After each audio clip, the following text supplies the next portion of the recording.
السلام علیکم۔ اعوذ باللہ من الشیطان الرجیم، بسم اللہ الرحمن الرحیم۔ نبی کریم صلی اللہ علیہ وآلہ وسلم نے فرمایا، حوض کوثر پر تم لوگوں کا پیش خیمہ ہوگا اور تم میں سے کچھ لوگ میری طرف آئیں گے۔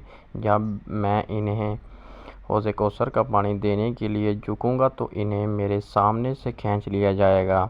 میں کہوں گا، اے میرے رب، یہ تو میری امت کے لوگ ہیں۔ اللہ تعالیٰ فرمائے گا، آپ کو معلوم نہیں کہ انہوں نے آپ کے بعد دین میں کیا کیا نئی باتیں نکال لی تھی۔